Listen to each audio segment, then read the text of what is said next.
বাবুন সত্যবাদী হওয়ার অর্থ কি? চিন্তা, বাক্য এবং কর্মে সত্যবাদী হচ্ছে কি? সত্যবাদী। চিন্তা করবেও যা সেটা বলবে, সেটা কাজও করবে। চিন্তা, বাক্যে এবং কর্মে। আমাদের সরলতা ছিল কি কি কিসে কিসে? বস্ত্রে, বিনোদন, ভগবানের সম্মুখে, আরেকটা খেলাধুলা। কি ওই সময় কি খেলাধুলা করতে পারে? কাবাডি, সাঁতার। হ্যাঁ, আমাদের প্রতিমানবু এখন একটা বই বের করতেছে, এটা হচ্ছে বরফচন্দ্র কবুর। মানে কৃষ্ণ ভক্তরা কি ধরনের গেমস গুলো খেলতে পারে, কি কি গেমস খেলা যায় ভক্তরা, বিশেষ করে বাচ্চাদের জন্য এই বইটা কি করা হয়েছে। যেমন ফুটবল, ক্রিকেট, এগুলো। তারপর এগুলো হচ্ছে বৈষ্ণবদের জন্য কিনা খেলা না, কি এই ধরনের কি যে কৃষ্ণ খেলতো ছোটবেলায়, সেই খেলাগুলো কি করছেন সেখানে দেওয়া আছে। তো আজকাল সত্যবাদিতা তিনটা: চিন্তায়, বাক্যে এবং কর্মে। আসলে সবকিছু শুরু হয় কিন্তু চিন্তা থেকে। চিন্তা পরে কি আসে? তারপরে এটা বাক্যে আসে, বুদ্ধি আসে, তারপরে এটা কাজে রূপান্তরিত হয়। এই তিনটি ধাপ উপলব্ধি করা যায়: ভালো চিন্তা করা, সৎ চিন্তা অনুসারে কথা বলা, সেই কথা অনুসারে কার্য করা। যখন কারো চিন্তা, বাক্য, কর্ম এক হয়, তখন তার চরিত্র সুদৃঢ় ও মজবুত হয়। তো অনেক সময় দেখবেন অনেক লোক সাধারণত স্বাভাবিকভাবে যে কথাগুলো হৃদয় থেকে আসে না, মানে চিন্তা করে না, এমনিতে বলে, সেই কথাগুলো আমাদের হৃদয়ে তেমন একটা বেশিক্ষণ একটা স্থায়ী নেয় না। চিন্তা, কথা এবং কি কাজ, অ্যাকশন। তো সব চরিত্রের অধিকারী ব্যক্তিই হচ্ছে কি সত্যবাদী মানুষ। ভগবান হচ্ছে সত্য আর শয়তান হচ্ছে মিথ্যা কি জনক। আপনার আশেপাশে সকলে যদি মিথ্যা বলতে শুরু করে তাহলে কি ঘটবে ভাবুন। বিশ্বাসের উপর বিশ্ব আবর্তিত হয়। আপনি গৃহে পৌঁছান কারণ আপনি বিশ্বাস করেন যে বাসের চালক আপনাকে নির্দিষ্ট গন্তব্যে নিয়ে যাচ্ছে। কেবল সত্যবাদিতার দ্বারাই লোকের মাঝে বিশ্বাস কি হয় অনুধাবন করুন। কেন সত্য বলা উচিত? কেউ আপনাকে মিথ্যা বলুক তা আপনি পছন্দ করেন না, করেন কি না? সেজন্য কখনো কখনো মিথ্যা বলা উচিত, কখনো অন্যকে মিথ্যা বলা উচিত নয়। আপনি যখন জানতে পারেন যে আপনার বন্ধু আপনার সাথে মিথ্যা বলছে, আপনি কেমন অনুভব করেন? আপনি প্রতারিত ও আহত বোধ করেন, ঠিক কিনা? তদ্রূপ আপনি যদি কাউকে কখনো বন্ধুদের সাথে মিথ্যা বলেন এবং তারা তা বুঝতে পারে, তাহলে তারা কি আর কখনো আপনাকে বিশ্বাস করবে? একবার রবি তার বন্ধুদের বলছিল যে আমেরিকাতে তার এক কি আছে, মামা আছে।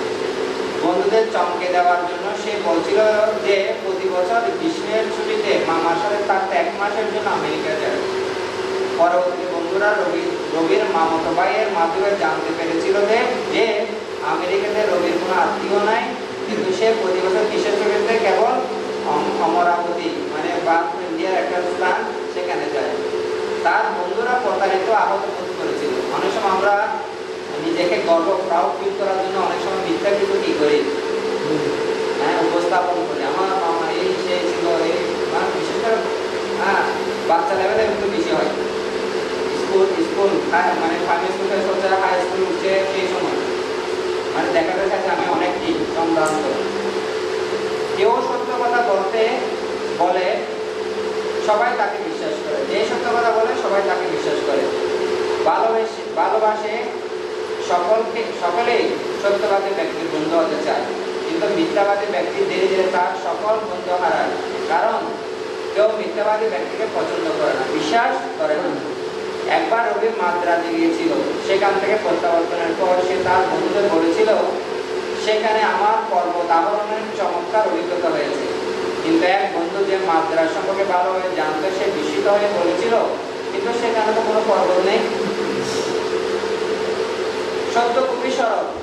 আমরা যখন মিথ্যা বলি তখন আমাদের ধরা না পড়ার চিন্তা করতে হয় এবং এই মিথ্যাকে আরো অনেকগুলো মিথ্যা দিয়ে ডাকতে হয়। যখন আমরা মিথ্যা বলি তখন একটা ভয় কাজ করে যে আমার কি আমার কথা কেউ জেনে যাচ্ছে কিনা, এবং সেই একটা মিথ্যা কথা বলতে গিয়ে আরো অনেকগুলো মিথ্যা কথা কি করতে হবে, বলতে হবে। অপরপক্ষে কোনো বিষয় যথাযথভাবে বলাই হচ্ছে সত্য বলা। এটি এত সহজ। রবি তার বাড়ির কাজ করেননি। শিক্ষক তাকে প্রশ্ন করলেন, রবি তুমি কি বাড়ির কাজ করেছো? রবি বলল হ্যাঁ। স্যার, শিক্ষক বলে তোমার খাতা দেখাও। রবি বলল খাতা আমার ব্যাগে।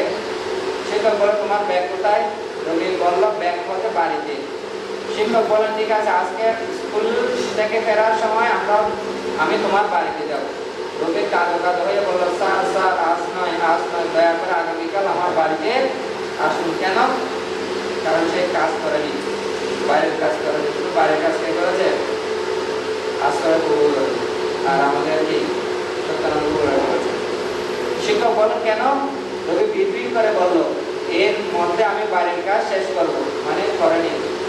তো স্যার যখন যাবে বলছে, তারা যাওয়ার আগে কি করে নেবে? শেষ করে নেবে।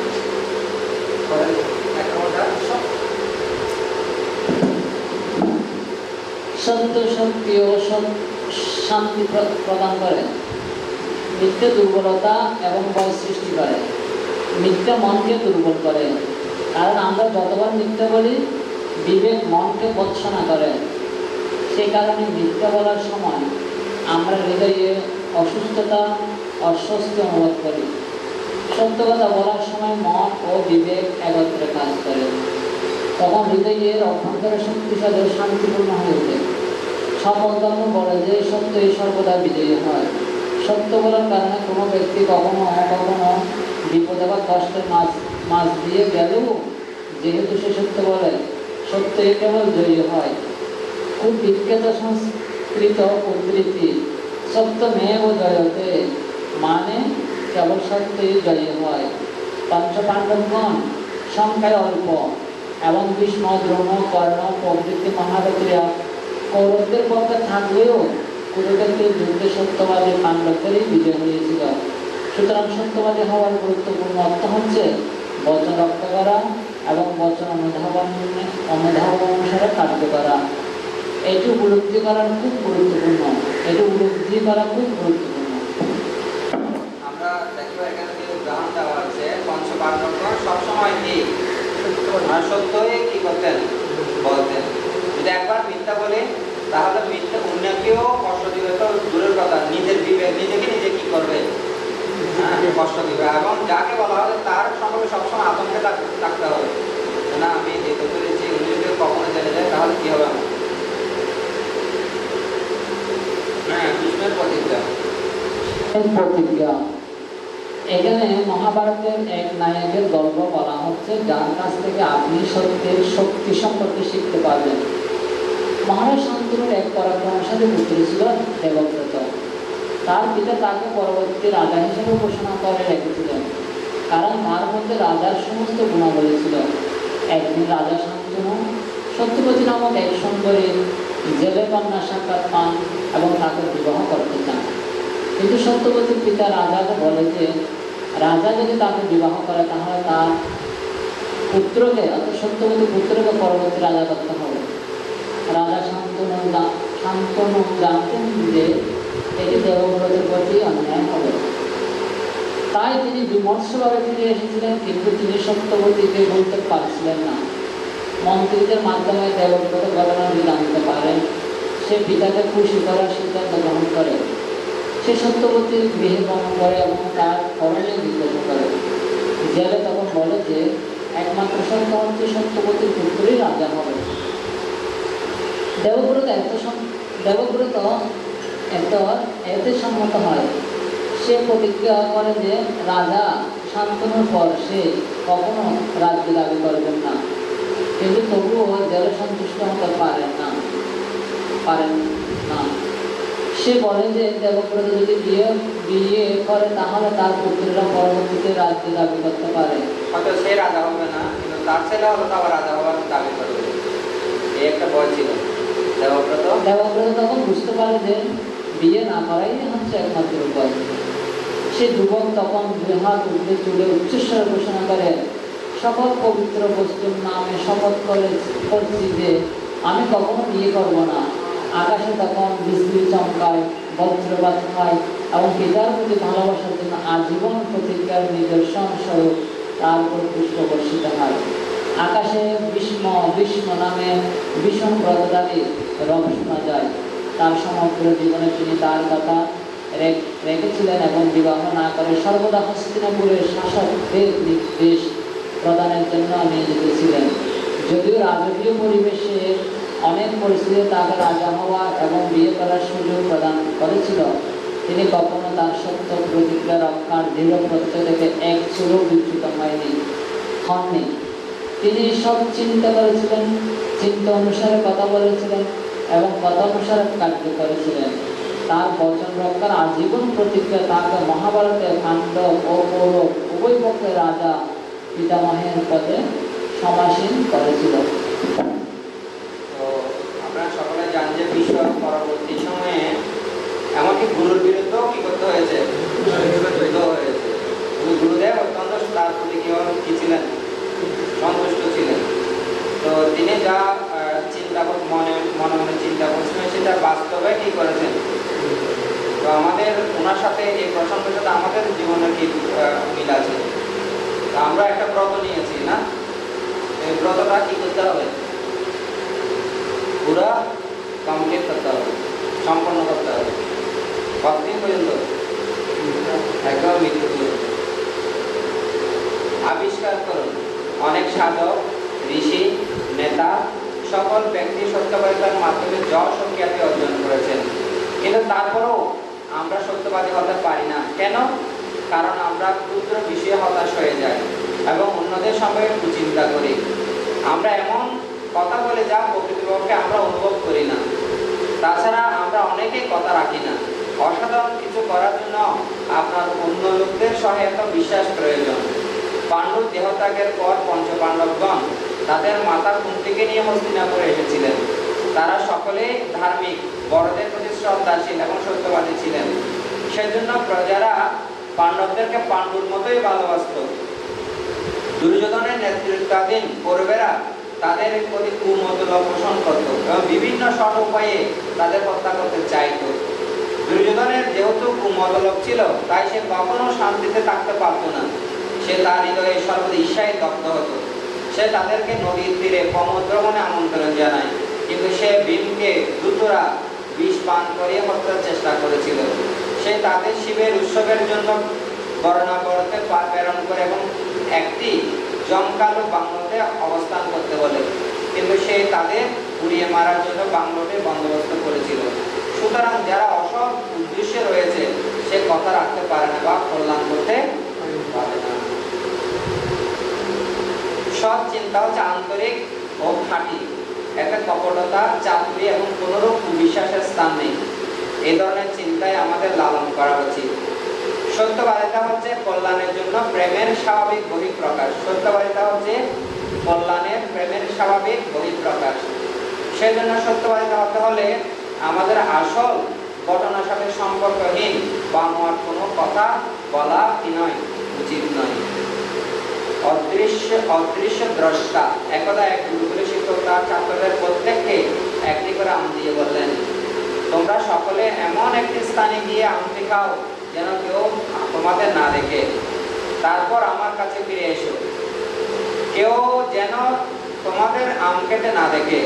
সব ছাত্ররা কোনো গোপন স্থানের সন্ধানে এখানে সেখানে ছুটে গেল। কেউ কোনো কক্ষে, কেউ বাথরুমে, কেউ খাটের নিচে, কেউ কম্বলের ভিতরে, কেউ বা কোনো জোপের আড়ালে লুকিয়ে তাদের আম খেয়ে শিক্ষকের কাছে ফিরে এলো। কিন্তু সত্যকাম নামে এক বালক তার আমটি খায়নি। শিক্ষক তাকে কারণ জিজ্ঞাসা করলেন। সে উত্তর দিল, গুরুদেব, আমি এমন কোন স্থান খুঁজে পাইনি যেখানে পরমাত্মা আমাকে দেখছে না। প্রকৃতপক্ষে তিনি আমার হৃদয়ের পাশে অবস্থান করছেন। আমি আমটি কিভাবে খাবো? শিক্ষক ছাত্রের সত্যবাদী মানসিকতার অভিভূত হয়ে তাকে দৃঢ়ভাবে আলিঙ্গন করলেন। তিনি তখন তার ছাত্রদের বললেন, আমি এটি জানতে চেয়েছিলাম, ভগবান যে প্রতি মুহূর্তে তোমাকে পর্যবেক্ষণ করছেন, এই বিষয়ে তোমাদের কতটুকু বিশ্বাস রয়েছে? সত্য কাম মহান, কারণ সে এই সত্যটি উপলব্ধি করেছে। এখানে কয়েকটা ছোট ছোট গল্প। প্রথম গল্প দ্রোণদেব ওনার বাবা সন্তুষ্টি বিধানের জন্য এমন একটা ব্রত নিলেন যে তিনি কি ব্রত আজীবন তিনি কি বিয়ে করবেন না, ব্রহ্মচর্য ব্রত পালন করবেন। কিন্তু এই জন্য অনেকগুলো তাকে কি দিতে হয়েছে, পরীক্ষা দিতে হয়েছে, অনেকগুলো পরীক্ষা, ঠিক কিনা? এমনকি তার মায়ের অনুরোধ, হ্যাঁ, এমনকি গুরুদেবের অনুরোধ এবং গুরুদেবের সাথেও অনেক সময় কি করতে হয়েছে, হ্যাঁ। কিন্তু গুরুদেব দেখলো যে না, আমার শিষ্যের যে সত্যবাদী, যে সত্য বচন, সত্য রাখার জন্য যে তার এই আগ্রহ, এটা দেখে উনি অত্যন্ত কি হবে, সন্তুষ্ট হবে। এখানে আরেকটা গল্প আমরা সাধারণত বলি, সেটা কি আম খাওয়ার গল্প। তো কেউ না দেখলেও কিন্তু কি পরমাত্মা ভগবানকে আমাদের দেখে, সেটা আমার কাছে প্রাসঙ্গিক নেই, অনেক প্রাসঙ্গিক আছে। আমরা এই জীবনে আমাদের ব্যক্তিগত জীবনে অনেক কিছু করে যা অন্যরা মনে করেন আমি কেউ দেখছে, আমি মনে করি কেউ দেখছে না, কিন্তু প্রতিপক্ষকে দেখছে, পরমাত্মা তো আছে, সবসময় আছে।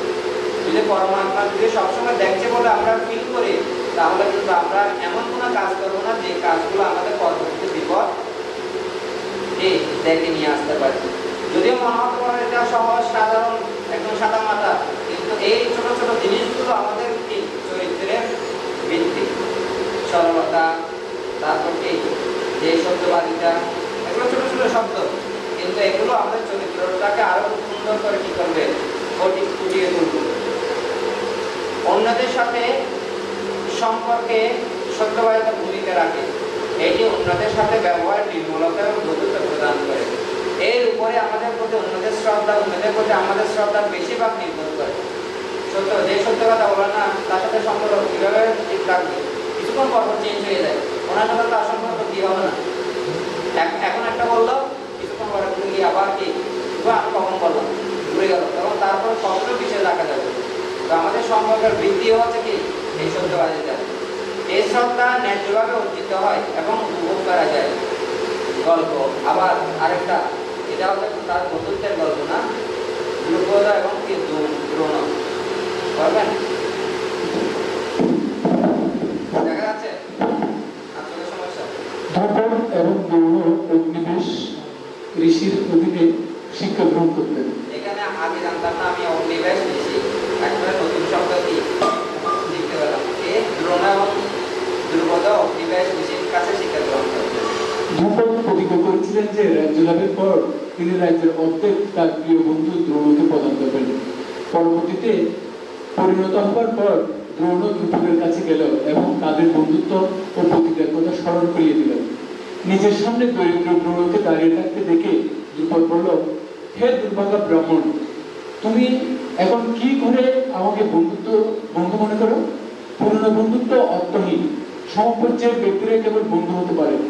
আমি একজন রাজা আর তুমি একজন দরিদ্র ব্রাহ্মণ, মৃত সম্পর্ককে জাগানোর চেষ্টা করো না। দ্রুপদ তখন হেসেছিল এবং দ্রোণকে কিছু অনুদান দিতে চেয়েছিল। গভীরভাবে অপমানিত হয়ে দ্রোণ পাঞ্চাল রাজ্য ত্যাগ করেছিলেন। তার মন প্রতিশোধ স্পৃহায় পূর্ণ হয়েছিল। পরবর্তীতে দ্রোণ পাণ্ডব ও কৌরবদের অস্ত্রগুরুতে পরিণত হন। গুরু দক্ষিণা হিসেবে তিনি দ্রুপদকে বন্দী করে তার কাছে নিয়ে আসতে বলেন। দুর্যোধনের নেতৃত্বে কৌরবরা চেষ্টা করেও পরাজিত হয়, কিন্তু পাণ্ডবরা তাদের পরাস্ত করে। অর্জুন দ্রুপদকে বন্দী করে দ্রোণের কাছে নিয়ে আসে। বন্দী রাজাকে দেখে দ্রোণ বলেন, তাহলে হে পরাক্রমশালী রাজা, এখন কি তুমি আমাদের পুরনো সম্পর্ককে জাগরিত করতে চাও? এখন তো তোমার রাজ্য সম্পদ সবই আমার হয়ে যাবে। দ্রুপদ নিচের দিকে তাকিয়ে থাকে। দ্রোণ বলতে থাকেন, তোমার প্রাণ বই নেই, কারণ ব্রাহ্মণ হিসেবে ক্ষমা করাই আমার কর্তব্য। অবশ্য শৈশব থেকে তোমার প্রতি আমার সর্বদা স্নেহ রয়েছে। আমি এখনো তোমার বন্ধুত্ব কামনা করি, কিন্তু যে রাজা নয় দ্রুপদ, সে কিভাবে রাজার বন্ধুত্ব হতে পারে?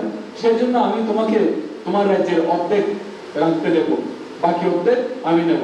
দ্রুপদের প্রতিবাদ করার মতো অবস্থা ছিল না। সে জানতো যে দ্রোণের শক্তি তার শক্তির চেয়ে অনেক বেশি, বিশেষত এখন কৌরবরা তার শিষ্য, তাকে যুদ্ধ হারানোর কোনো প্রশ্ন নেই। দ্রুপদ বলেছিল, দ্রোণ, তুমি প্রকৃত মহাত্মা বলে এভাবে কার্য করেছ, আমিও তোমার বন্ধুত্ব কামনা করি। চলো আমরা পাঞ্চাল দেশের নিজ নিজ অর্ধাংশ শাসন করে শান্তিতে বাস করি। পরবর্তীতে দ্রুপদ তার প্রতিহিংসা বজায় রেখেছিল এবং দ্রোণকে হত্যার জন্য যজ্ঞাগ্নি থেকে ধৃষ্টদ্যুম্ন নামে পুত্র লাভ করেছিলেন। সুতরাং আমরা বুঝতে পারি যে কেউ যদি তার বচন না রাখে তাহলে তা ভবিষ্যতে বহু ভয়ানক পরিণতি ডেকে আনে। অনেক সময় যে গুরুকুলে একই কি ছিল, একই লেভেল ছিল। যখন রাজা হয়ে গেছে মনে করছে যে ওনার কি পাওয়ার আছে, উনি তো একজন দরিদ্র ব্রাহ্মণ। অপরদিকে এই সেম ঘটনা আবার আছে কৃষ্ণ এবং সুদামার সাথে, ঠিক না? কৃষ্ণ এবং সুদামা, কৃষ্ণ যদিও দ্বারকাতে হয়ে গেছেন, রাজা হয়ে গেছে, কিন্তু সুদামা সাথে তার যে বন্ধুত্ব সেটা কি ছিল, অটুট ছিল। যখন সে গিয়েছিল তখন তার বন্ধুত্ব সেভাবে কি, হ্যাঁ, সে বজায় রেখেছিল। সে বলে না যে তুমি ব্রাহ্মণ, আমি এখন রাজা, তোমার সাথে আমার কি সঙ্গ, আমি তোমাকে চিনি না, জানি না। কিন্তু যথাযথ কি দিয়েছিল, দুইটা ঘটনা, একটা হচ্ছে দ্রোণ আবার কি দ্রুপদ, আবার হচ্ছে কি কৃষ্ণ এবং কি সুদামা।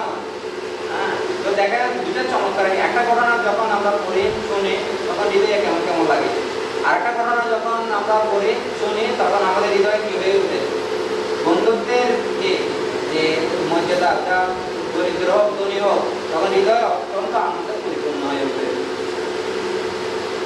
আমরা কিভাবে সর্বদা কিভাবে সত্যবাদী হতে পারি?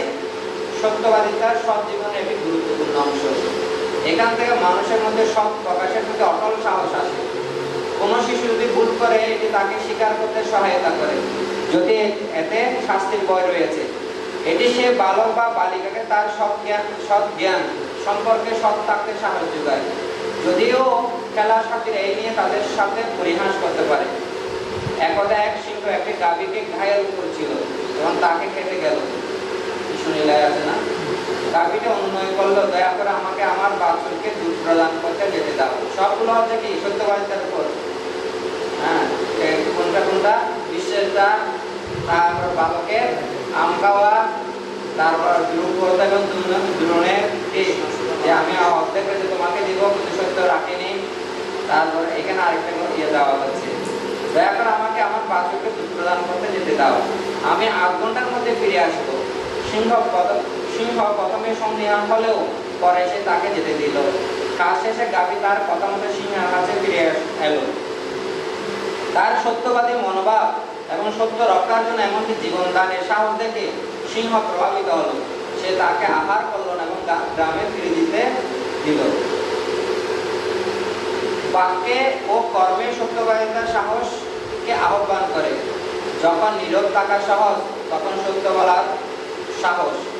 খোলাখুলি ও সৎভাবে আমি এই কাজে বিশ্বাস করি না এবং তাই আমি এর মধ্যে নেই, এটাই বলার সাহস। গোবিন্দ দাস যখন প্রথম ১০ম শ্রেণীতে উঠল তখন তার বন্ধুরা তাকে স্কুলের ক্লাস ফাঁকি দিয়ে ভৌতিক সিনেমা দেখার আমন্ত্রণ জানালো। তারা বলল এই সম্পর্কে মা বাবাকে কিছু বলা যাবে না, জানলে তারা কখনো আসতে দেবে না। কিন্তু গোবিন্দ সরাসরি প্রতিবাদ করে বলল, আমি তা করতে পারবো না, আর এতে আমি উৎসাহিত নই। সকলে বুঝলো যে গোবিন্দ দাস নীতিবান মানুষ এবং সত্য প্রকাশে অটল। কখনো কোনো সমস্যা উদিত হয়, সর্বদা কি সত্য বলা উচিত? অথবা আমরা যদি জানি যে সত্য কারো অনুভূতিকে আঘাত করবে এবং আমরা যদি তা না করি তাহলে কি হবে? এই সকল প্রশ্নের উত্তর সত্যবাদীদেরকে জ্ঞান ও প্রেমের মতো আধ্যাত্মিক গুণাবলী হিসেবে দেখার মধ্যে নিহিত। জ্ঞান মানুষকে কখন কি করতে হবে, কি বলতে হবে এবং কি বলতে হবে না সেই সম্পর্কে চালিত করে। সব সত্য সর্বদাই বলা উচিত নয়, কিন্তু যা বলা হয়েছে তা অবশ্যই সত্য হওয়া উচিত। সত্য নিষ্ঠুর হওয়া নিষ্প্রয়োজন। জ্ঞান ও প্রেম সহকারে সত্য বললে তা কখনো ক্ষতি করতে পারে না, এটা কেবল আশীর্বাদ প্রদান করে। সত্যবাদিতা আমাদের চরিত্রকে সমুন্নত করে, এটি আমাদেরকে অন্যদের নিকট আকর্ষণীয় করে, এটি আমাদের জন্য শ্রদ্ধা বয়ে আনে, আন্তরিক শান্তি প্রদান করে।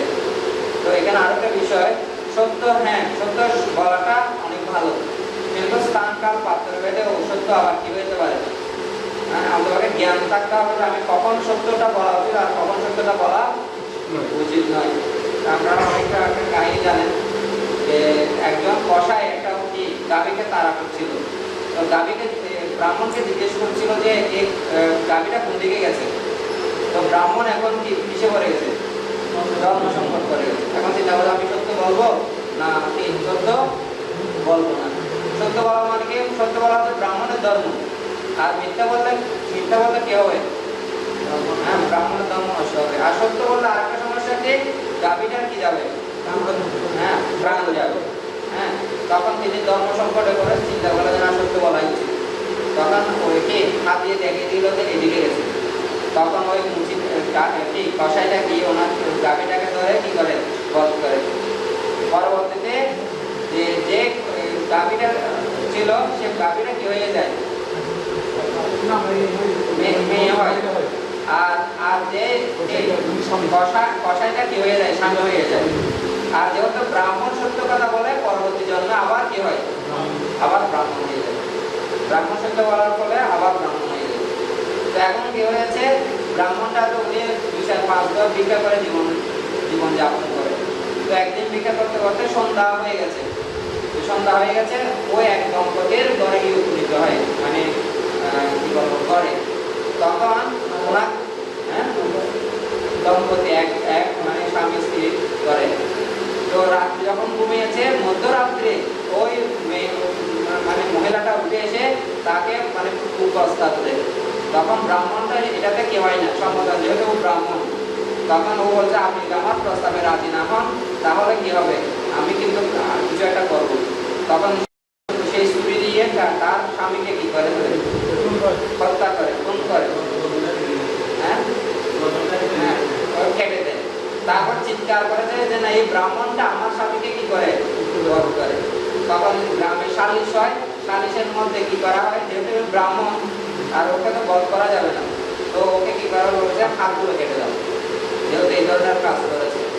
হ্যাঁ, তখন ও চিন্তা করছে যে কি আমি এই ধরনের কাজ করে নি, আমার জন্য এই ধরনের কেন? হ্যাঁ, তখন পরবর্তীতে জানতে পারে যে উনি এর আগের জন্মে কি করেছিল, এই গাভীকে কি করেছিল? নির্দেশ দিয়েছিল। উনি সত্য কথা বলছিল। সত্য কথা বলাতে ব্রাহ্মণ হয়েছে, কিন্তু যেহেতু এটা প্রতিকার ছিল, তার জন্য যেহেতু নির্দেশ করা হয়েছে, সেজন্য হাতগুলো কেটে নেওয়া হয়েছে। আর যেহেতু কষাই গাভীকে হত্যা করেছিল, গাভীটা কি হয়ে গেছিল? পরবর্তীতে গাভীটা ওই মহিলা আর গাভীটা কষাই, ঠিক আছে, গাভীটা মহিলা আর কষাইটা কি হয়ে গেছে? স্বামী হয়ে গেছে। হ্যাঁ, ক্রিয়া প্রতিক্রিয়া। তো অনেক সময় সত্যবাদী বুঝতে হবে, এই জন্য কিছু জ্ঞান থাকা দরকার যে কখন বলা উচিত, কখন বলা উচিত না। কিন্তু সবসময় এটা জেনারেল প্রিন্সিপাল যে সবসময় কি বলা উচিত? সত্য বলা উচিত। কিভাবে সত্যবাদী জীবনযাপন করবেন? চিন্তাকে পরিশুদ্ধ করুন, ভালো চিন্তা, সুখদায়ক চিন্তা করুন, অন্যদের দোষ ক্ষমা করুন, সকলের কিছু ত্রুটি রয়েছে এটি স্মরণ রাখুন। যেমন কারো সাথে হঠাৎ ধাক্কা লাগলে তৎক্ষণাৎ রেগে যাবেন না, তাহলে দুর্ঘটনা করতে পারে। দ্বিতীয় ধাপ হচ্ছে, যা ভাবেন তাই বলুন, কখনো একটি চিন্তা করে অন্যটি বলবেন না। এই সত্য বলার সময় তা ভদ্রভাবে কাউকে আঘাত না করে বলতে স্মরণ রাখুন। তৃতীয় ধাপ, যা বলেন তাই করুন, বচন রক্ষা করুন, কেবল প্রতিজ্ঞাই নয়, সব কথাই রাখুন। এমনকি আপনি যদি বলেন আপনি ক্ষুদ্র একটি কাজ করবেন, আপনার অবশ্যই তা করা উচিত। সকল বিষয়ে অবশ্যই বচন রক্ষা করার চেষ্টা করা উচিত। জীবনের একটি বিধি স্মরণ রাখুন, চিন্তাকে শুদ্ধ করবেন যখন বলবেন কথা, তেমনি চিন্তা অনুসারে যবে কার্য হবে। ছোট্ট একটা কি আছে, বিশেষ করে ইংলিশে একটা পয়েমের মধ্যে আছে, অনুবাদ হয়ে গেছে। জীবন তখন সুন্দর, পবিত্র এবং শান্তিময় হবে। উপরত তিনটি বিষয় আপনার একটা ক্ষুদ্র নাটিকা। আর তিনটি চিন্তাকে শুদ্ধ করুন, সেটা কথা হবে। কথাকে শুদ্ধ করুন, তাহলে সেটা কি হবে? কার্য হবে। তো কার্য করার আসবে শুরু হবে কোথেকে? চিন্তা থেকে। তো সেজন্য চিন্তাগুলোকে কি রাখতে হবে? শুদ্ধ রাখতে হবে। চিন্তা শুদ্ধ হলে কথাগুলো কি আসবে? শুদ্ধ হবে। কথাগুলো শুদ্ধ হলে কাজও কি হবে? শুদ্ধ হবে। অনেক সময় দেখবেন যদি চিন্তা যদি শুদ্ধ না হয়, হঠাৎ করে কোনো কিছু মানে হঠাৎ করে ঘটে গেলে কিছু, তখন মুখ দিয়ে যেটা চিন্তা করে সেটা অটোমেটিকলি কি আসবে? বেরিয়ে আসবে। শ্যামের মা বাজার থেকে 5টি আম নিয়ে আসেন। শ্যাম সেগুলো খেতে খুব আগ্রহী। সে একটি আম নিয়ে স্কুল ব্যাগে লুকিয়ে রাখে। মা পূজা গৃহে প্রবেশ করে দেখতে পান যে একটি আম নেই। শ্যাম প্রথমে স্বীকার করবে কিনা ভাবে, পরবর্তী সে নিজেকে সংশোধন করে এবং মায়ের কাছে দোষ স্বীকারের ক্ষমা চায়। মা তৎক্ষণাৎ তা রাজা শ্যামসুন্দরকে নিবেদন করেন। আমগুলো কেটে সকলকে নিকট বিতরণ করেন।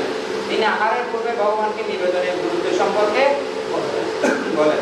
এই প্রসঙ্গে আম প্রসঙ্গে আরো একটা কি আছে, ভক্তিসিদ্ধান্ত ঠাকুর একটা কি গল্প আছে। ভক্তিবিনোদ ঠাকুর অনেক নিয়েছিল, আম নিয়েছিল, কিন্তু ভগবানকে নিবেদন না করে কি করেছিল, আম দিয়েছিল। হ্যাঁ, তখন ওনার বাবা ওনাকে একটু কি বলে যে ভগবানকে আম না দিয়ে এভাবে খাওয়াটা কিনা ঠিক না। তিনি একটা শপথ গ্রহণ করেন যে আমি জীবন আর কখনো কি খাবো না, আম খাবো না, এবং জীবন আর কখনো কিনে কি খাননি। আমটা এমন একটা ফল, অন্য ফল বাদ দিতে পারে। অনেক সময় যারা বাবা মারা যায়, মা মারা যায়,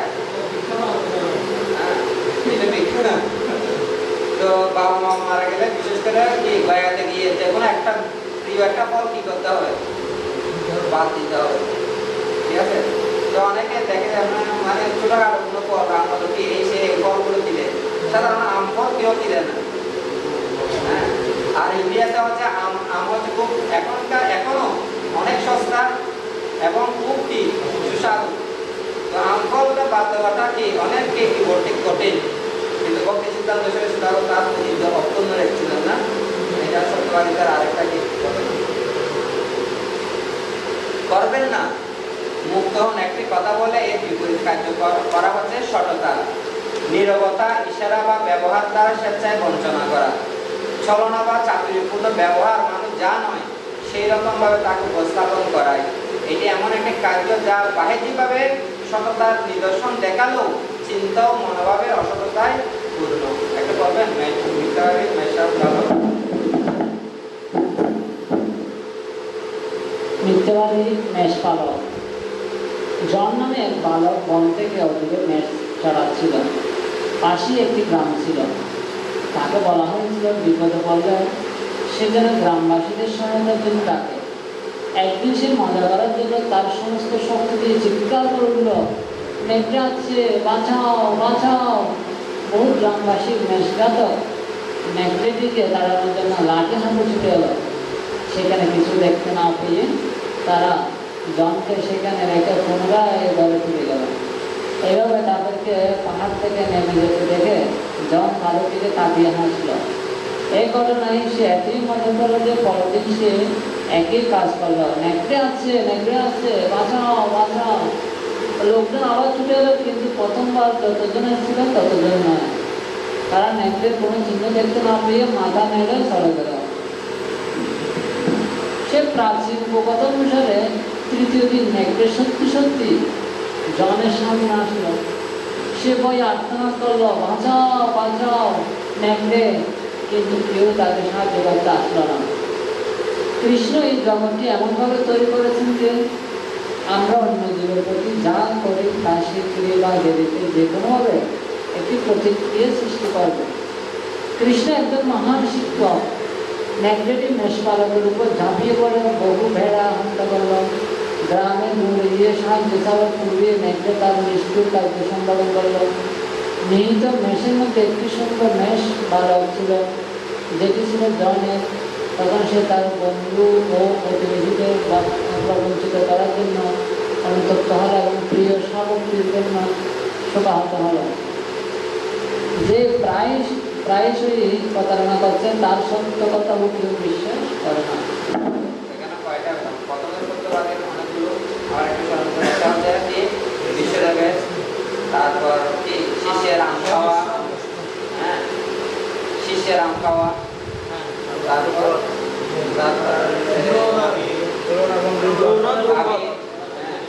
কৃষ্ণ সুদামা, আর মিথ্যা বলা, সত্য রক্ষা না করা। তারপরে এটা হচ্ছে কি বা নেকড়ে বাঁচাও বাঁচাও।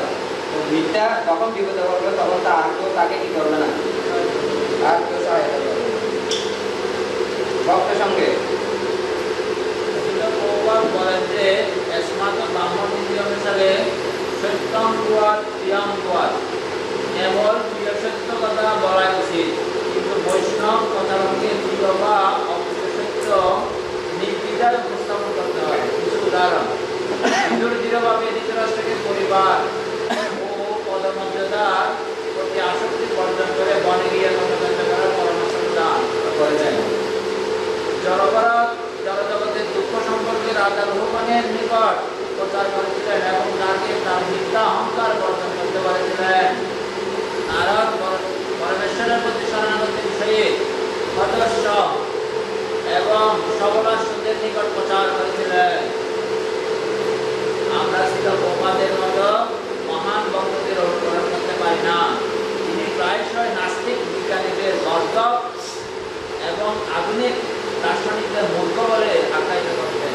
যদিও তা সত্যি ছিল, প্রবাদের দ্বারা পরাজিত হয়ে তাদের অনেকে পরে মহান ভক্তে পরিণত হয়েছেন। আমাদের নিজস্ব অবস্থান অনুসারে প্রচার করা উচিত। আমাদের উচিত ভদ্রভাবে তাদের সত্য কথাটি বলা, তাদের প্রসাদ ও অশ্লীল প্রবাদের গন্ধ প্রদান করা। প্রবাদ তাদেরকে দৃঢ়ভাবে প্রচার করবেন। বিভিন্ন স্তরের আপেক্ষিক সত্য রয়েছে এবং অপরিবর্তনীয় পরম সত্য শ্রীকৃষ্ণ রয়েছেন। ঠিক যেমন ধর্মের বিভিন্ন স্তর রয়েছে। পিতামাতাকে সেবা করা এক স্তরের ধর্ম। জাতি সেবা করার জন্য পিতামাতা, বন্ধু বান্ধব, আত্মীয় স্বজনকে ত্যাগ করা হয়েছে শ্রেষ্ঠ ধর্ম। মানবতার সেবায় সমগ্র জীবন উৎসর্গ করা আরো শ্রেষ্ঠ। নিজের দেহ, মন, বাক্য ভগবান শ্রীকৃষ্ণ সেবায় নিয়োজিত করা সর্বোত্তম ধর্ম। ভগবত গীতায় ভগবান শ্রীকৃষ্ণ সর্বপ্রকার ধর্ম পরিত্যাগ করে তার শরণাগত হতে বলছেন। ধর্মের বিভিন্ন স্তর। পিতা মাতাকে সেবা করা একটা স্তরে, জাতিকে সেবা করে এটা আরেকটা স্তরে, হ্যাঁ। তারপর মানবতার সেবায় জীবন এটা আরো স্তরে, হ্যাঁ। তার সবচেয়ে হচ্ছে কি কৃষ্ণের জন্য উৎসর্গ করে। উদাহরণস্বরূপ, কোনো অধপতিত মাতাল ব্যক্তি যে তার স্ত্রী, সন্তান ও পরিবার প্রতিপালনে ব্যর্থ হয়েছে, তাকে পিতামাতার সেবার ধর্ম অনুসরণের জন্য বলা হয়। অন্ততপক্ষে তোমার পিতামাতাকে সেবা করো এবং পরিবারকে রক্ষা করো, সেটিই ধর্ম। গৃহে ভদ্র সদাচারের পুত্র থাকতে পারে, কিন্তু দেশকে বিদেশি আক্রমণ থেকে বাঁচাতে তাকে গৃহ পরিজন ত্যাগ করে রণাঙ্গনে যুদ্ধ মৃত্যুবরণ করতে যেতে হতে পারে। উচ্চতর উদ্দেশ্য সাধনের জন্য তাকে নির্মতর দায়িত্বসমূহ ত্যাগ করতে হয়। তদ্রূপ কৃষ্ণের জন্য আমাদেরকে এমন অনেক কথা বলতে হয়, যা কাজ করতে হয়, যা এই জগতের লোকেরা পছন্দ নাও করতে পারে। আধ্যাত্মিক জীবন সম্পর্কে বলা, টিভি বা সিনেমা না দেখতে বলা, মাংসাহার বর্জন, পার্টিতে অংশগ্রহণ না করা, জাগতিক পুষ্কল্পে মশগুল না হওয়া প্রভৃতি। আমাদের কি করা উচিত? প্রবীণ বক্তব্যের নির্দেশনায় কৃষ্ণ ভগবানায় অনুকূল বিষয়সমূহ দৃঢ়ভাবে স্বীকার করা উচিত।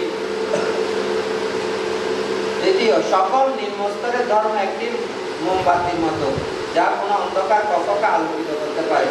কৃষ্ণের নির্দেশ প্রদীপ্ত সূর্যের মতো, যা সমগ্র ব্রহ্মাণ্ডকে কি করে আলোকিত করে। তো দেখেন, আর হ্যাঁ বলুন।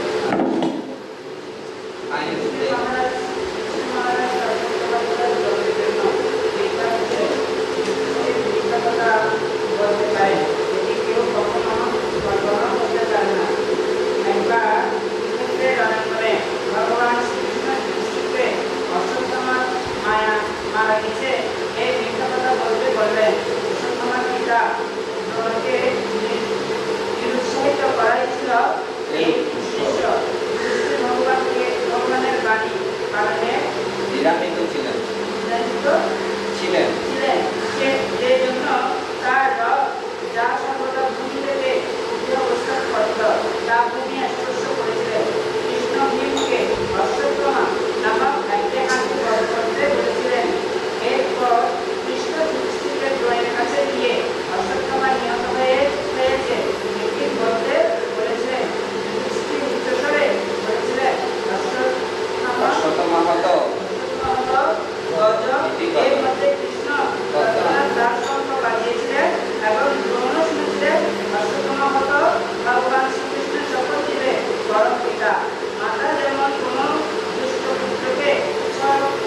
চর মারতে পারে না। চর মারতে পারে এবং এবং ভালো লোককে প্রশংসা করতে পারে, তবু ভগবান কোনোভাবে শান্তি প্রদান করেছিলেন। শাস্তি প্রদান করেছিলেন। শাস্তি প্রদান শাস্তি, শাস্তি। প্রদান করেছিলেন এবং তার মধ্যে পক্ষ অবলম্বন করেছিলেন। কিন্তু ভগবান সকলের শুভাকাঙ্ক্ষী। তিনি যখন চান যে আমরা মিথ্যা বলি, তখন আমাদের কোনো দ্বিধা থাকা উচিত নয়। আমরা যদি দ্বিধা করি তবে তাহলে প্রাপ্তি নিয়ে সূত্রের অনুসন্ধান করার মতন কি হাস্যকর। সুতরাং কর্মসূত্র সর্বদাই আপেক্ষিক, সত্যের চেয়েও কৃষ্ণ। কৃষ্ণ যখন বলতে বলবেন তখন কি করতে হবে? হ্যাঁ, বলতে হবে। বিশেষ করে ভাগবতের প্রথম স্কন্ধে বর্ণনা করা হচ্ছে, কুরুক্ষেত্রের যুদ্ধে যারা মারা গিয়েছিলেন সবাই কিন্তু তাদেরকে সশদামে কি প্রত্যাবর্তন করেছে। তো এটা মানে কি আপাত দৃষ্টিতে মনে হতে পারে যে কৌরবের বিপক্ষে আর পাণ্ডবদের পক্ষে মনে হয় কৃষ্ণ কি, কিন্তু দুজনের কি করছেন, হিত সাধন করছেন। তো এখানে যে দৃষ্টান্তে দেওয়া হচ্ছে এটা অত্যন্ত গুরুত্বপূর্ণ। মোমবাতি দিয়ে কি করা? সূর্যকে অনুসন্ধান করা। হয়তো একটা মোমবাতি একটা ঘরকে আলোকিত করতে পারে, কিন্তু যখন সূর্য ওঠে হ্যাঁ সব কিছু। কৃষ্ণ যেটা বলবেন সেটা হচ্ছে কি চরম, এর উপর আর কিছু হতে পারে না। ঋষি মহারাজ শুধুমাত্র এই কৃষ্ণের এই বাণীর উপর কি ছিলেন? হ্যাঁ, সন্দেহ প্রকাশ করেছিলেন, দ্বিধা প্রকাশ করেছিলেন। তার জন্য ওনার রথ আগে হয়তো কি মাটিতে উপরের দিকে চলত, এটা কি মাটি ভূমি স্পর্শ করেছে। আবার অনেকে বলছেন ওনাকে এই জন্য নরকও কি করতে হয়েছে, দর্শন করতে হয়েছে। কেন? উনি কৃষ্ণের কথাটা কি করেনি। এবং কৃষ্ণ আবার কি করতে হয়েছে, ভীমকে দ্বারা অশ্বত্থামা নামক একটা হাতিকে কি করতে হয়েছে, বধ করতে হয়েছে। এবং তারপরে একটা কথা মানে কি ওইটা বলবে না, অশ্বত্থামা হতো ইতি গদ, ওই ইতি গদ বলতে শঙ্খ বাজিয়ে দিয়েছে। আর ওই দুর্বাসন সেই অশ্বত্থামা কি হতো। আর উনি ধরে রেখেছে যদি যুধিষ্ঠির মহারাজ বলে তাহলে আমি কি করবো, যে বিশ্বাস আর কেউ বলে বিশ্বাস করবো না। এটাও যুধিষ্ঠির মহারাজের পক্ষে একটা কি করতে পারে, একটা কি। কিন্তু যখন কৃষ্ণ বলবেন তখন আর কোনো কি বিচার যেন না থাকে, চূড়ান্ত। কৃষ্ণ যেটা বলে সেটাই আমাদের কি করতে হবে, করতে হবে। কৃষ্ণ তার আসলে ভাই রাবণকে বহু সৎপদেশ দিয়েছিলেন, কিন্তু রাবণ এর মধ্যে কর্ণপাত করেনি। পরবর্তীতে বিভীষণ তার সম্পদ ত্যাগ করে সকলের নিরাপদ আশ্রয় পরম পুরুষোত্তম ভগবান রামের সাথে যোগ দেন। অল্প অল্প লোকেরা বিভীষণকে ঘরে শত্রু বলে নিন্দা করে, কিন্তু ভগবানের শরণাগত হয়ে বিভীষণ যথোচিত কার্যক্রিয়া করেছিলেন। ঠিক আছে। তো অনেক সময় দেখি, বিশেষ করে আমাদের মাইকেল মধুসূদন, উনি রামকে ভিলেন বানিয়েছে আর রাবণকে কি বানিয়েছে, হিরো বানিয়েছে। হ্যাঁ, তো ওই কাব্যগুলো যখন করে তখন মনে হবে যে বিভীষণ কি করেছে, যেটা করেছে এটা কি হয়নি, ঠিক হয়নি। কিন্তু বাল্মীকি মুনি বা যারা ভগবত ভক্ত তাদের দ্বারা তারা বলছেন যে না, বিভীষণ যে কাজটা করেছেন এটাই কি আছে, ঠিক আছে। ভগবান যেদিকে থাকবে সেদিকে যত কিছু থাকবে না সব পরিচালনা ভগবানের দিকেই করতে হবে, হ্যাঁ যেতে হবে। কেউ বলতে পারে কেউ বলতে পারে কৃষ্ণ কিভাবে নীতিভঙ্গ করতে পারেন। কৃষ্ণ কি করে যুধিষ্ঠিরকে মিথ্যা কথা বলার জন্য বললেন, যুধিষ্ঠিরের কেন তা পালন করা উচিত, নীতির জন্য আমাদের জীবন উৎসর্গত প্রস্তুত থাকা উচিত, তাই নাকি? যারা এরূপ যুক্তি দেখায় তারা কৃষ্ণের প্রকৃত অবস্থান অনুধাবন করে না এবং তার নৈতিকতা ও অনৈতিকতা সম্পর্কে নিজস্ব ধ্যান ধারণায় আবিষ্ট থাকে। কৃষ্ণ আইন প্রণেতা এবং তিনি আইনের ঊর্ধ্বে। তার আইন প্রণয়ন, তা ভঙ্গ করা এবং নতুন আইন প্রণয়নের ক্ষমতা ও স্বাধীনতা রয়েছে। যেমন মনে করুন, বাজাজ অটো কোম্পানি বছরে কেবল 10 দিন ছুটি দেয়। রামদাস একজন আন্তরিক কর্মী, ইতিমধ্যে 10 দিনের ছুটি নিয়েছে। তখন কোম্পানির মালিক মিস্টার বাজাজ প্রতিবেদন শোনার জন্য সব বিভাগ ভ্রমণ করছেন। তিনি যখন রামদাসের বিভাগে এলেন এবং তার আন্তরিকতা সম্পর্কে শুনলেন, তিনি তাকে বললেন, রামদাস, আমি তোমার কাজে অত্যন্ত কৃত হয়েছি। আমি তোমাকে পুরস্কার স্বরূপ 1 মাস ছুটি দিচ্ছি, বাড়ি যাও এবং উপভোগ করো। মিস্টার বাজাজ এখন মালিক, তার উপরে কেউ নেই। রামদাস যদি তাকে প্রতিবাদ করে, স্যার আমি 1 মাস ছুটি কীভাবে নেব? আমি ইতিমধ্যে আমার 10 দিনের ছুটি অতিবাহিত করেছি। ম্যানেজার আমাকে বকা দেবেন, এটি মূর্খমি নয় কি? ম্যানেজারও ম্যানেজারও ম্যানেজারও মিস্টার বাজাজের অধীন। একইভাবে কৃষ্ণ পরম ভোক্তা, অধীশ্বর এবং নিয়ন্তা। তার সমান বা তার চেয়ে শ্রেষ্ঠ কেউ নেই। তার নির্দেশই পরম নির্দেশ। কৃষ্ণ অতীত, বর্তমান ও ভবিষ্যৎ দেখতে পান, যে কারণে তিনি সামগ্রিক সত্যটি দেখেন। যেখানে আমরা অতীত ও ভবিষ্যৎ থেকে বিচ্ছিন্নভাবে বর্তমানকে দেখি। আমরা যখন বৈসাদৃশ্য দেখি, ভগবান সাদৃশ্য দেখেন।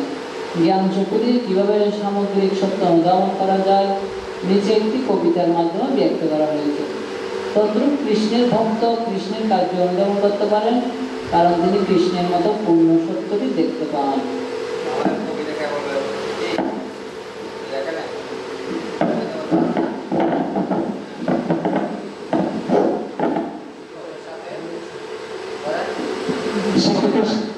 শিক্ষকের সাথে কবিতাটি আবৃত্তি করুন। 5 অন্ধরা কিভাবে হাতির এক একটি অংশ স্পর্শ করে হাতির সম্পর্কে প্রকৃত সত্য নির্ণয় করতে পারে না, তা অনুধাবন করুন। প্রকৃত সত্য পূর্ণ চিত্র প্রদান করে, আর আপেক্ষিক সত্য কেবল অপূর্ণ উপলব্ধি প্রদান করে, এটি উপলব্ধি করুন। তদ্রূপ ভগবান শ্রীকৃষ্ণের নির্দেশ পরম সত্য এবং নির্দ্বিধায় তা অনুসরণ করা উচিত। এটি ভগবদ্গীতার সারমর্ম। প্রারম্ভে অর্জুন তার জাগতিক নৈতিক আদর্শের প্রতি আসক্ত ছিলেন। পরিশেষে তিনি সবকিছু পরিত্যাগ করে সম্পূর্ণরূপে ভগবান কৃষ্ণের শরণাগত হন। আমাদেরও এটিই করতে হবে। আমাদের একটা আমরা নিষ্ঠা ক্যাম্পেইন মোরালিটি, হ্যাঁ, ট্রান্সেন্ডেন্টাল মোরালিটি। একটা হচ্ছে নৈতিকতা, নৈতিকতার উপরে হচ্ছে কি অপ্রাকৃত নৈতিকতা। একটা সাধারণ নীতি, এটা সবাইকে ফলো করতে হবে, কিন্তু এর উপরে আবার আরোটা কি আছে, হ্যাঁ, নৈতিকতা আছে, যেটা সবাইকে, যেহেতু আমাকে ওই ব্রাহ্মণটা যদি গাভীকে নির্দেশ না করতো, তাহলে গাভীটা কি হতো, বেঁচে যেত, এবং পরবর্তী জন্ম ওনাকে আর ব্রাহ্মণ হয়ে আসতে হতো না, এবং হাতগুলো যেত না, কাটা যেত না। তো এটা সত্য কথা বলার ক্ষেত্রে জ্ঞান দেখতে হবে। যেমন একটা ভক্তকে কেউ একটা পিস্তল নিয়ে ঘুরাচ্ছে, তো এখন বলবো না ওই যে সত্য কথা বলবো, ওই যে ওই ভূমি আছে গিয়ে দেখেন, বলবো আমরা আগে থেকে বর্তমান এখানে এই ধরনের কোনো ব্যক্তি এখানে নেই, তার কোনো নেই। আমি জানি যে ওর বিষয়টা ও ঠিক করবে, মেরে ফেলবে। তো এটা হচ্ছে মানে মোরালিটির মানে কি নৈতিকতার মধ্যে হচ্ছে আধ্যাত্মিক কি নৈতিকতা। তো অনেক সময় দ্বিধাদ্বন্দ্ব করে ছাত্ররা, যে আমি এখন জব করছি, 4 মালা জব করছি, আমি আর যদি বাবা মা যদি জেনে যায়, অথবা কেউ বলেন, আপনি বললেন যে প্রভু আপনি 1 মালা করে জব করেন, আমি আগে মাকে জিজ্ঞেস করে তারপর কি বলবো জব করবো। কারণ ও হচ্ছে সত্য কথা, মাকে মানে কি সবসময় মাকে বলে তারপর করে। তো তখন আমরা কি বলি, তুমি এমন কোনো কাজ করো যেটা সবকিছু মাকে করো, সিনেমা হলে যাওয়া, এখানে যাওয়া, সেখানে যাওয়া, মাকে বলে যাও। তো এটাও কিছু বলতে হবে না, মাকে বলতে হবে না, তুমি অন্তর্গতে কি করো বলতে থাকো। তো বুঝতে হবে কিছু কিছু লোক আছে এই ধরনের মানে কি সত্যবাদিতার উপর কি থাকে, আধারিত থাকে।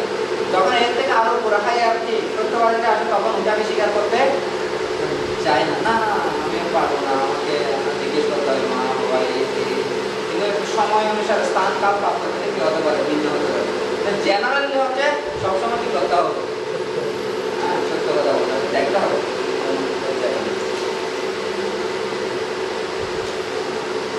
কবিতা 5 অন্ধলোক এবং হাতি। 1 প্রকৃতপক্ষে এক যে কবিতা অনুসার করতে হবে, তোমাকে করতে হবে। এক যে ছিল হাতি, বলেন আমাদের সাথে কোনো হাত দিয়ে হাতে লাগা না, দেখতে আর বুঝতে, হ্যাঁ, মিলাবেন দেখতে আর বুঝতে, অনুভব আর বিকল্প, এই দুটা লাইন মিলাবেন। আচ্ছা আচ্ছা, হ্যাঁ বিশ্বাস। অকৃতপক্ষে এক যে ছিল হাতি পাষণ্ড লোক প্রার্থনা দেখতে, তাই হস্ত দিয়ে তারা করে নিরীক্ষণ, সেটি কি তা বুঝতে। এক অন্ধ হাত দিয়ে ধরে একবার করতে দিল তার অনুভব, এক প্রবীণ বৃক্ষের সুগভীর, তার কাণ্ড অতি বিকট। পা ধরেছে, পা ধরে বলছে এটা হচ্ছে কি গাছের কি কাণ্ড। কেবল এটি কাণ্ড বলে, অন্যজন এটি নয়, তুমি যা করো অনুধাবন। ধরছি একে আমি দিয়ে মোর হস্ত, এটি হলো নরম রজ্জু, কিছুটা প্রশস্ত। কি ধরেছে? ওই সুর না? না, লেস। হ্যাঁ। দ্বিতীয় তৃতীয় লোক করিয়া দন্ত ধারণ, বলে মুই করি অনুধাবন, এই জন্তু ধারালো, অবশ্য কোন তীর চূড়ালো।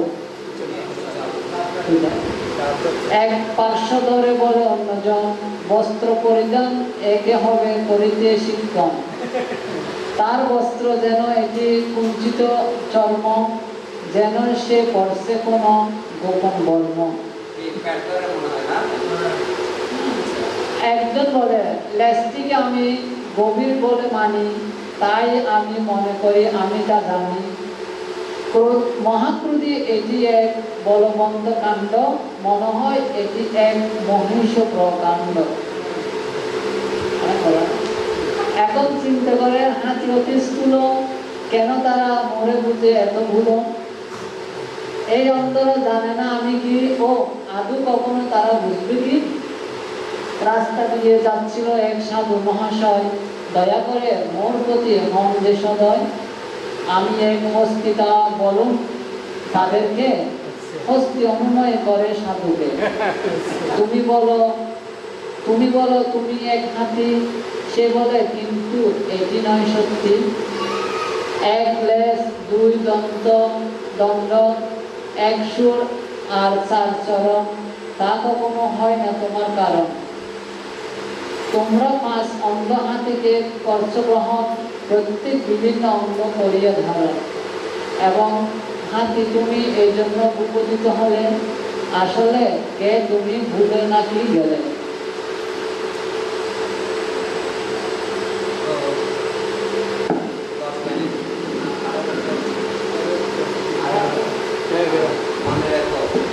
মনে রেখো, চাও যদি করিতে যথাযথ দর্শন, তাহলে সতর্কভাবে করিও পর্যবেক্ষণ।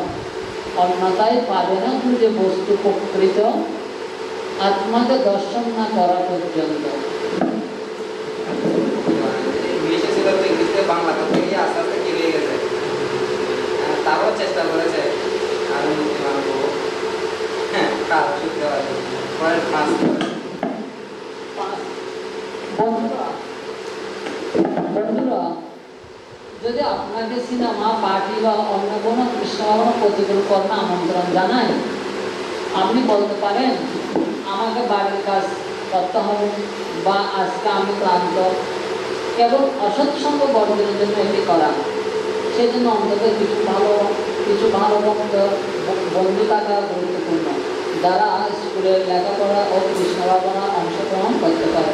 মনে করেন অনেক সময় স্টুডেন্টরা বাড়িতে গেছে, তার পুরোনো বন্ধুরা দেখছে, ধরছে, ও জানে ওরা সাধু হয়েছে, ঠিক আছে। যদি বিয়ে বলে যে প্রভু আজকে চলেন, না প্রভু বলবো না, ভাই তুই অনেকদিন পর তুই আসছিস, চল আমরা এবার একটা বিয়ে সিনেমা দেখি। তো কি বলে ও তাড়াতাড়ি বাঁচতে পারবে ওখান থেকে, কি বলা যেতে পারে। বাসায় কাজ আছে, হ্যাঁ সকাল থেকে বাসায় কাজ বেড়াতে আসছে, এত কাজ করে যা চল। সকাল থেকে আমার পেট ব্যথা করলেও সাইকেল বলবো যা রিসেন্টলি হচ্ছে, এটা হচ্ছে সহজ সবচেয়ে কি রিসেন্টলি হচ্ছে, তাহলে ওখানে গিয়ে আবার যদি কিছু করে সমস্যা তখন তাড়ে দিবে। আর যদি ও বলে যে শুভে শুভ বলছে বাসায় কাজ আছে, হ্যাঁ তখন বলে বাসায় একটা কাজ কি তোর সাথে অনেকদিন নিয়ে বলছে চল, হ্যাঁ এভাবে বলে কি করবে। যদি এটা মিথ্যা কথা বলা হচ্ছে, রিসেন্টলি হয়নি, রিসেন্টলি হয়েছে বলছে, মানে কি ডায়রিয়া হয়েছে বলছে, তার কি জন্য একটা খারাপ কাজ থেকে এই বিভাগের জন্য। তো ওই সময় বলা যাবে না, ওই সময় ও বলে হ্যাঁ আমি একদম কষ্ট হয়েছি, আরো জোর করে কি করবে, আরো জাকিয়ে ধরবে। পারলে অনেক সময় সিগারেট খেয়ে ওর মুখে কি করে দেবে, আর বিব্রতকর পরিস্থিতি তৈরি করবে প্রাথমিক পর্যায়ে। তো সেজন্য ওকে মিথ্যা বলছে, কিন্তু কি জন্য মিথ্যা বলছে? হ্যাঁ, ওই খারাপ কাজ থেকে বিরত থাকার জন্য। হ্যাঁ, আরেকটা 6 নম্বর, আমরা যেখানে যাই সেখানে কি 4টি বিধিনিষেধ প্রচার করা উচিত? কেউ যদি চায় নিয়ম ভঙ্গ করে তাহলে কি তাদের বাধা দেওয়া উচিত, না স্থান কাল এবং পাত্রভেদে বলা উচিত? যদিও আপনার তা দৃঢ়ভাবে পালন করা উচিত। কাউকে 4 নিয়ম পালনের জন্য জোর করা উচিত নয়, সেটি ভুল। প্রথমে তাদেরকে হরে কৃষ্ণ জপ করতে উৎসাহিত করুন, কিছুদিন পর তারা এমনিতে নীতিগুলো মেনে চলবে। আমাদের বিশেষ উৎকর্ষ আমরা দেখায় যে একটা ছেলে বাড়িতে গেছে, হ্যাঁ, তো মা বাবা বলছে চল তোর মাসির বাড়িতে বেড়াতে যায়। উল্লাস হ্যাঁ হ্যাঁ, উল্লাস আর উৎকর্ষ। উল্লাস আর উৎকর্ষ। তো এই উল্লাস যখন চলে, তো বাবা মার সাথে গেছে, তো বাড়িতে না আমি এটা খাবো না ওটা খাবো এটা বলা যায়, কিন্তু বেড়াতে গেলে তো সব ঠিক, কি রান্না করবে কি রান্না করে ঠিক নেই। তো ওরা একদম মুরগি টুরি রান্না করে অবস্থা খারাপ। এই এগুলো কি, এগুলো খেলে তো কোথায় দিতে হবে, শাক কাটকে নরকে দিতে হবে। হ্যাঁ, একদম উচ্চ আছে। তখন এমন ভাবে আচরণ করলো, দুসরাটা কি মাথা তো গেছে, এটা পুরো বংশের কি করে দেবে। হ্যাঁ, তাড়াতাড়ি এখন সময় থাকতো ওকে ফিরা, নাহলে তোদের দুদিন পরে বসে ওই ওদের ছেলে ওই স্থানে চলে গেছে, এবার তোদেরকেও কি করতে হবে, কান্না করতে হবে। এটা হচ্ছে কি উল্লাসে। উৎকর্ষ কি করবে, যখন মা বলবে যে না চল মাসির বাসা বেড়াতে যাই, মাসির বাসা বেড়াতে যাওয়ার আগে ফোন করবে, মাসি আপনি কেমন আছেন? হ্যাঁ ভালো আছি মাসি, জানেন আমার অনেক কষ্ট হয়েছে, আমি এই যে কি মাছ মাংস এগুলো একদম খেতে পারেন, এগুলো খেলে আরো বেশি কি হয়ে যায়। ডাক্তারও একদম ইয়া করে দিয়েছে, যদি আমাকে বেগুন বাদি আলু বাদি, হ্যাঁ, তারপর কি নিম পাতা এই ধরনের কিছু যদি আমাকে দাও তাহলে আমার জন্য খুব কি হবে, খুশি হবে। কিন্তু মা বাবা এদিকে কিছুই কি জানে না, ও গেছে গেছে এমন খেতে দিচ্ছে, ওদের দিচ্ছে অন্য কিছু, ওকে দিচ্ছে কি। তখন ও মা বাবা কি তুই এগুলো নিবি না, তখন ওকে কথা করতে হবে না, না ওর কষ্ট সারা হয়েছে, এগুলো খেলে ওর কি হবে, সময় যা হবে। তো ওকে কি দাও, হ্যাঁ, ওই জন্য আমি আলাদা করে কি করেছি। তো ও হচ্ছে কি মানে কি বলতেছে না আমি ভক্ত হয়েছে এগুলো খাবো না, কিন্তু এমন ভাবে ব্যবহার করা হলো যেন মাসি কি মাসি উল্টো মা বাবাকে কি করছে, কনফিউজ করছে। তারপর টিভি দেখছে, এই সব মিলে আয় সব টিভি দেখি, টিভিতে সুন্দর সিরিয়াল। তো এখন ভক্ত ও তো শুনেছে ক্লাস শুনেছে, টিভি দেখা যাবে না, তো এখন কি করবে, হ্যাঁ, খুব দারুণ কিছুক্ষণ এভাবে বলে, তাহলে মাসি আমি একটু যাই আপনাদের জন্য সিঙ্গারা কিছু বানিয়ে নিয়ে আসি, দেখতে দেখতে এগুলো খেতে আরো কি লাগবে, ভালো লাগবে। সো ও কিচেনে গিয়ে রান্না টান্না করে অপার করে সুন্দর করে নিয়ে আসবে। আরে এই ছেলেটা তো কি দারুণ, হ্যাঁ, এই ধরনের ছেলে তো হয় না, মানে খুব কি করবে, প্রশংসা করবে। তারপরে আরেকটা বলে ছেলে ও বাড়ি দেখেছে, ও দেখাবে যে একদম ভোরে 3টা বাজে ঘুম থেকে উঠছে আর ঘুরে হরে কৃষ্ণ কি করছে, জব করছে। মা উঠে দেখেছে আরে আমার ছেলেটার কি হলো, একটা কথা বলবে, কিছুক্ষণ পরে চলে যায়, আবার আধা ঘন্টা 1 ঘন্টা পরে দেখেছে আবারও হরে কৃষ্ণ বলতেছে, 2 ঘন্টাও পরে এসে দেখেছে একইভাবে। তখন বাবা মা সবাই অন্যকে রাখছে, আরে দেখো আমার ছেলেটা গেছে মনে হয়, গিয়ে হরে কৃষ্ণ সবসময় এটা নিয়ে পরে আছে। তাহলে ওকে বলতে তুমি একটু কি করো, আলু নিয়ে আসো, কি আলু, এগুলো হচ্ছে মানে জলজাগতিক কাজ, আমার কাছে আধ্যাত্মিক কাজ, এগুলো করলে কোথায় যাবো, যে লোকে যাওয়া। তো আমাদের তাদেরকে শিখাতে হয় যে না তুমি এমন ভাবে জব করবে, ভোরে উঠে আগে জব শেষ করবে, তারপর আবার বিছানা করে আবার কি করবে, ঘুমিয়ে করবে, যেন বাবা মা বুঝতে না পারে তুমি আসলে কি এত ভোরে হ্যাঁ। আর যদি বলে মা আলু আনতে, হ্যাঁ মা আলু আনছে, আর কি আনতে হবে, হ্যাঁ, সব কাজগুলো করবে, তাহলে তোমাকে কি দিবে না, বাদ দিবে না। কিন্তু এখানেও ছলনা করা হচ্ছে, মিথ্যা বলা হচ্ছে, কিন্তু কি জন্য, কৃষ্ণ ভাবনাকে সুরক্ষার জন্য আমরা কি করতে পারি, মিথ্যা বলতে পারি। কিন্তু সেটা বুঝতে হবে যে কৃষ্ণকে, হ্যাঁ, মানে কি আর কৃষ্ণের দিকে আরো অগ্রসর হওয়ার জন্য। এই জন্য একটা ট্যাগ করি, একটা কৌশল অবলম্বন করে। আর যদি অ্যারোগেন্ট হয়ে যায় তাহলে বন্ধন আরো কি হবে, বেশি হবে। আমরা এগুলো শিখাই। হ্যাঁ, যদিও আমরা মিথ্যা বলি না, তথাপি স্থান কাল ও পরিস্থিতি অনুসারে আমরা সত্য উপস্থাপন করতে পারি, যেন তাদের আবেগের আঘাত না লাগে এবং তাদের সাথে সম্পর্ক বিনষ্ট না হয়। দক্ষতার সাথে এটি করতে পারলে তথাকথিত বহু কর্মী সময়ের বিবর্তনের পূর্ণ ভগবত ভক্তে পরিণত হবে। বুঝতে পারছেন? আমি একটা ঘটনা বললাম, ও যদি মানে একটি কৌশলে মানে এক্সপার্ট যদি হয় কীভাবে বিলিংস করবে এগুলো যদি আগে থেকে জানে, তাহলে অনেকগুলো বাধা বিপত্তি তার কি হবে, সহজ হয়ে যাবে। যেরকম রঘুনাথ ঠাকুরের সামনে হ্যাঁ। অনেক সমস্যা হয়েছিল, হ্যাঁ। আবার মহাপ্রভু বলে, তুমি এমনভাবে বিষয় হ্যাঁ। কাজ করো Yes, যাতে কোনো মা বাবা যাতে বুঝতে না পারে, yes. তারপরে আসতে পারবে। ও যদি আরো বেশি দেখা তো ও মনে করছে, বাবা মনে করছে আমার ছেলেটা এখন একদম পুরো গৃহস্থের মধ্যে কি গৃহস্থের কাজে মনোনিবেশ করে ফেলেছে, তখন ওর বাধাগুলো আস্তে আস্তে কি হয়ে গেছে, শিথিল হয়ে গেছে, তখনই আস্তে করে কি পালিয়েছে, যখন চলে যেতে থাকে তখন ধরে আনতেছে। এটা হচ্ছে হ্যাঁ অপরপক্ষে পূর্বে ভালো ভদ্র প্রতীয়মান হওয়া শুষ্ক কঠোর নাস্তিকদের বন্ধুত্ব বর্জন করা উচিত। পুরানো বন্ধুরা কৃষ্ণ ভক্ত হতে না চাইলে আপনি ভক্তদের সাথে নতুন বন্ধুত্ব স্থাপন করতে পারেন এবং পুরানো বন্ধুদের উপদেশকগণ গুরুদেব প্রকৃত আধ্যাত্মিক অভিভাবকগণের ক্ষেত্রে কোনো সত্য গোপন করা উচিত নয়। পুরোনো বন্ধুদের ত্যাগ করতে পারে। তাদের প্রতি সত্য প্রকাশে অবাক হওয়া উচিত। হৃদয়কে পূর্ণরূপে উন্মুক্ত করে সহায়তা প্রার্থনা করা উচিত। তারা আমাদের চেয়ে ভালোভাবে কোনো পরিস্থিতি অনুধাবন করতে পারেন এবং আমাদের করণীয় ও বর্জনীয় সম্পর্কে জানতে সহায়তা করতে পারেন।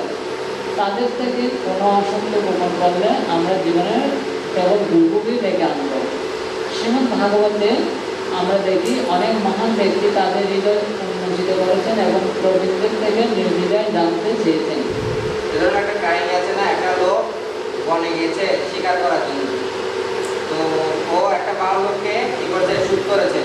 আওয়াজের ফলে ফরেস্টের লোক দুজন কি হয়ে গেছে, এসে গেছে।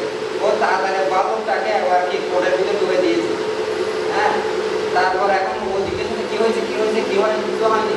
আর এর থেকে ভিতরে ওকে চিবিয়ে কি করে ফেলতেছে, হ্যাঁ কে ফেলতেছে, কিন্তু ওই তারপরে বলতেছে না ওই সত্য কথাটা। আর কিছুক্ষণ পরে দেখে ওরা চলে গেল, মজার ফেলে পড়ে গেল। হ্যাঁ, তো এখানে একটা গুরুত্বপূর্ণ উপদেশকগণ অর্থাৎ কাউন্সিলর, গুরুদেব, আধ্যাত্মিক অভিভাবকের ক্ষেত্রে সব কথা কি করতে হবে, তারা আমাদের কি শুভাকাঙ্ক্ষী, তারা আমাদের প্রতি চায় না। তো আমাদের দুষ্ট তাদের কাছে ওপেন না করে তাহলে চিকিৎসা আর আশা করা যায় না। এভাবে যেমন ওই যে বললোটা তাকে খেয়ে ফেললো, তারপরও ও কি করছে না। আমি দেখি তো অনেক সব গোপন আপনার রোগ ব্যাধিগুলো আপনাকে ডাক্তারের কাছে আপনি না চাইলেও কি করতে হয়, হ্যাঁ বলতে হয়। আর যদি না বলেন আপনি আর রোগ নিয়ে আপনি মরবেন। তো সেভাবে আমাদের এটা হলো শারীরিক, কিন্তু আধ্যাত্মিকভাবে আমাদের অনেক কিছু গোপন আছে যেগুলো আমাদের সিনিয়রদের কাছে কি করতে হয়, উপায় করতে হয়। তাদের এখানে ডুপ্লিসিটি করলে চলবে না, প্রতিনিধি যেতে হবে। এটা কি বলুন না, আমরা নিয়ম